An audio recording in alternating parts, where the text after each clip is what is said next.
হাসিনা বলতো 20টা হুন্ডা 10টা গুন্ডা নির্বাচন ঠান্ডা।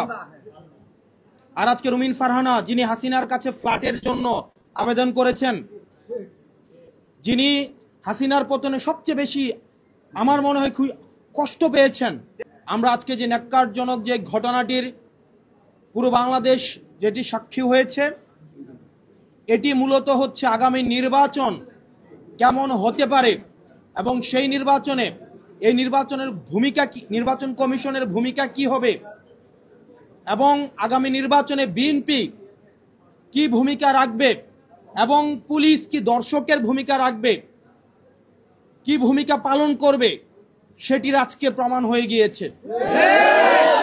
আপনারা দেখেছেন কিভাবে বিএনপির একজন নেত্রী বলছেন আমরা চাইলে এখানে গুন্ডা নিয়ে আসতে পারতাম, অর্থাৎ গুন্ডার পৃষ্ঠপোষকতা ওনারা দিয়ে আসছেন। আমরা দেখছি নির্বাচন কমিশনের বাহিরে লাঠি সোঁটা নিয়ে মহড়া দিচ্ছে।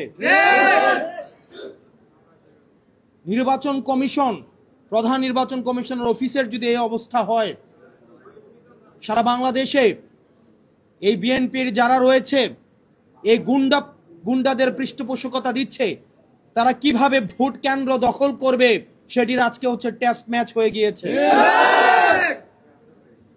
এবং এইসব নেতাকর্মী বাংলাদেশে কিভাবে, হাসিনার সময় আমরা বলতে শুনেছি, হাসিনা বলতো 20টা হুন্ডা 10টা গুন্ডা নির্বাচন ঠান্ডা।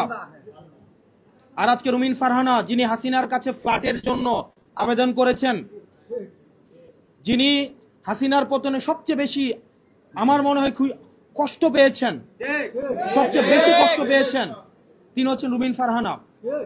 আমরা 15 আগস্টে আওয়ামী লীগ থেকেও বেশি আওয়ামী লীগ পণ্য যাদেরকে মনে হয়, তাদের মধ্যে রুমিন ফারহানা অন্যতম। উনি সব সময় বলে থাকেন বিগত 15 বছর নাকি উনি অনেক ভালো ছিলেন।